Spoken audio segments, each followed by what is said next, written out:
Olá pessoal, tudo bom? No Êxito School de hoje a gente vai falar de um assunto que interessa muito a gente, que é o medo de falar em público. E para conversar com a gente sobre esse tema, a gente vai receber aqui a fonoaudióloga, especialista em voz e diretora da Comunicato Consultoria, Márcia Kareliski. Tudo bom, Márcia? Tudo bem, Patrícia. Muito obrigada pela sua presença, viu? Eu que agradeço. Márcia, uma pergunta meio clichê, mas que é sempre bom a gente ouvir uma opinião. Por que as pessoas têm tanto medo de falar em público? Porque dá medo mesmo, é muito difícil falar em público, é a maior exposição que o ser humano tem. Quando a gente vai falar em público, o conteúdo é nosso, então nós estamos expondo todas as nossas ideias, os nossos valores, as nossas crenças, então é uma exposição total. Vai muito do interlocutor, da plateia, tem plateias que são muito mais difíceis, tem plateias que são muito mais fáceis. Você é sempre o que domina o assunto. Se você foi convidado para falar em público a respeito de um assunto, a gente entende que você domina esse assunto. Mas, às vezes, você está num congresso falando para pessoas que entendem muito mais do que você. O medo é muito maior. Certo. Agora, o medo é muito mais de falhar do que de falar em público. A gente tem muito mais medo da falha do que da fala. Mas é uma exposição gigantesca. Tem pessoas que falam assim, puxa, eu não tenho medo de cantar em público, mas tenho medo de falar em público, porque é totalmente diferente. Quando você canta, com certeza, se você não é o compositor, você está cantando uma música de um outro compositor, de um outro músico. E você está interpretando aquilo. No momento que você está falando em público, você está falando daquilo que você realmente acredita, daquilo que você trabalha, daquilo que você pesquisou, daquilo que você entende. Certo. Tem pessoas que falam assim, é muito mais fácil ler na igreja. Lógico, você tem o apoio da leitura. Agora, o falar não é simples assim. Eu estava vendo mesmo esse estudo, né, sobre...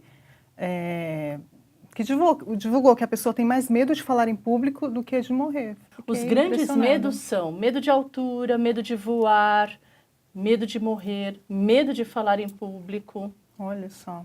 E não é um medo irreal, existe realmente o grau de dificuldade.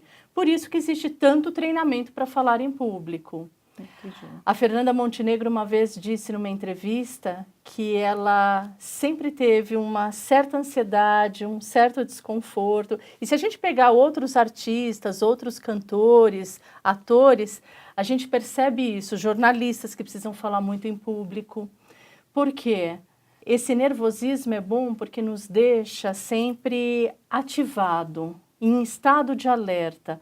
O problema é quando isso se torna uma fobia e a pessoa sofre muito antes. E tem pessoas que acabam decorando tudo o que tem que falar porque tem medo de dar o branco. Certo. Você falou do branco, né? Isso assusta muito as pessoas. O que acontece? Por que a gente tem esse branco? O branco é assim, é uma reação que eu tenho a uma situação de perigo. Então, quando eu me sinto ameaçada, em situação de perigo, meu organismo pode reagir. Eu congelo, ou eu saio correndo, ou eu me torno agressivo. Isso significa que o organismo reage de uma determinada forma quando eu me sinto ameaçado. E falar em público para algumas pessoas é total ameaça. E aí ele fica, eu não posso ter branco, eu não posso esquecer, eu não posso falhar, eu não posso errar. O cérebro, ele não consegue trabalhar do modo negativo. É a mesma coisa, quando a gente coloca no Google, no Waze, que a gente quer chegar a um caminho. Nós aqui de São Paulo, se a gente falar, eu não quero chegar no aeroporto de Congonhas. Ele vai rodar, porque ele não entende, eu não quero chegar no aeroporto de Congonhas. A ordem tem que ser direta, no positivo. Eu quero chegar ao aeroporto de Congonhas. Sim. Se nós ficamos o tempo todo mandando para o nosso cérebro um comando, eu não vou tremer, eu não vou esquecer, eu não vou ficar nervoso, o que ressalta?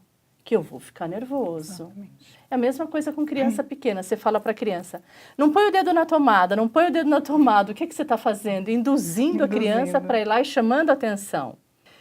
E aí sim entram todas as estratégias nos treinamentos, exatamente isso. Trabalhe com comandos positivos. Eu vou conseguir, eu tenho recursos positivos, eu treinei.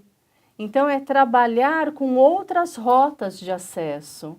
Porque quando eu estou numa rota para o negativo, com certeza eu vou ter chance de muita falha.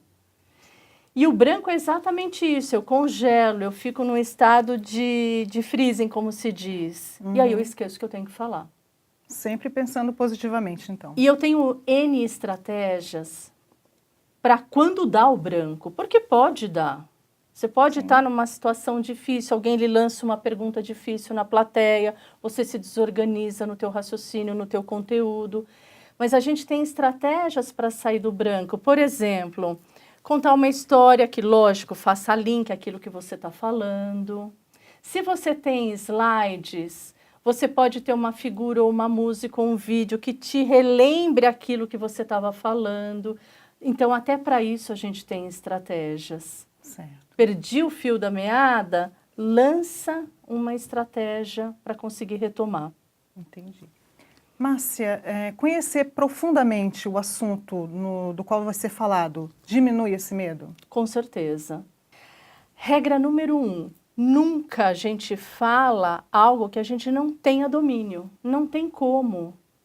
E a gente não é obrigado, dentro da nossa vida profissional, por exemplo, caso seja um assunto profissional, dominar tudo que existe. A gente acaba indo para as especialidades e acaba tendo um know-how em um determinado assunto. E temos um leque de outros profissionais para a gente indicar quando nos é perguntado sobre algo que a gente não domine. O domínio do conteúdo é fundamental. Quando a gente conversa, fala em público, enfim, interage com alguém, face a face, o conteúdo da nossa mensagem tem só 7% de importância na transmissão da mensagem. 55% é o corpo e 38% são todas as nossas questões de voz, dicção, recursos de voz, enfim, modulação, ênfase, velocidade, ritmo. Então, se eu parar para pensar em 100%, 55% está do corpo, 38% está com a voz e dicção e só 7% é o conteúdo, isso não significa que eu vou desmerecer esse conteúdo. Claro. Porque o conteúdo é a comunicação verbal e o restante é a comunicação não verbal. Eu tenho que ter em mente sempre, sempre que eu tenho que saber o que eu digo, que são os 7%, e como eu digo, que é o restante. Entendi. Que é a nossa comunicação inconsciente. Márcia, o que leva a pessoa a querer treinar? Primeiro, ela tem que ter uma queixa, ela tem que ter um desejo. E como é que nós mudamos um comportamento? As pessoas que passam por dificuldades ou desejam falar melhor, ou muitas vezes a pessoa não tem dificuldade nenhuma, mas percebe que pode ter apresentações muito melhores. Ou percebe que dentro do trabalho tem pessoas que têm apresentações mais eficazes e também deseja ter. Então, não só relacionado ao medo. O que nos faz despertar para termos um novo comportamento? Motivação. Se eu estou motivado a falar melhor, a querer me aperfeiçoar, eu alio essa motivação a esse desejo, a querer uma melhora. Motivação, ela nos faz querer ter esta rota diferente, como a gente conversou anteriormente. Sim. E ligado à repetição desse novo hábito. Então, eu tenho a motivação, eu repito, numa velocidade boa, porque é importante que a gente revise os nossos conceitos novos aprendidos em 48 horas. E ligado à emoção, eu consigo chegar a um comportamento novo, a uma nova rota. Então, eu tenho que pensar, eu me motivo, eu vou repetir muito essa motivação, esse desejo e esse comportamento novo daquilo que eu estou aprendendo, numa velocidade muito boa, e aí eu ligo tudo à emoção, tudo ao coração. Puxa, sim, eu sei que eu vou ter um bom resultado. E é por esse caminho que seguem os treinamentos. para que a gente busque recursos internos já muito bons, lapide muito bem aquilo que precisa ser lapidado e faça N repetições, porque é a única forma de eu vencer o medo. E as pessoas às vezes perguntam, mas, puxa, eu vou precisar ter um horário de palestra, vou precisar ter um momento especial de apresentação em público? Não, não. Eu posso, na escola do filho, levantar a mão e tentar expor uma ideia. Levantar ali no meu grupo religioso e falar, posso fazer a leitura hoje? Me lançar em situações que são mais tranquilas, mais do cotidiano, para me expor. Puxa, vai ter reunião de condomínio no meu prédio, essa vez eu vou e vou falar aquilo que eu tenho de sugestão. Porque as pessoas às vezes deixam esse momento para treino, para gravações, ou enfim, em situações de um grau de exigência muito grande, muito alto. E nós já temos essa autoexigência, essa autocobrança. E a gente se preocupa muito quando fala em público assim, puxa, o que é que o outro vai achar de mim? Será que eu estou gerando uma boa marca minha ou não? Será? E aí tem o medo da falha. Então é importante que a gente se sinta muito motivado para que a gente tenha realmente chance para a aquisição de novos comportamentos. E falar em público é um comportamento. Então a gente deve ter iniciativa em coisas pequenas. Sempre. Para partir daí ir para coisas maiores, Sim, né? sempre. Sem ficar com esse medo todo. Tem pessoas que não conseguem, numa reunião de trabalho, numa reunião de negócios no trabalho, colocar suas ideias. Sim. Medo do fracasso, medo do que o líder vai achar. Então, colocar em pequenas situações para que a gente consiga ir alcançando. E hoje em dia, com os celulares, todo mundo tem um celular que grava hoje em dia, que grave. Então, é simples, faça um teste. Treina em casa, treina com o familiar, grava, assiste.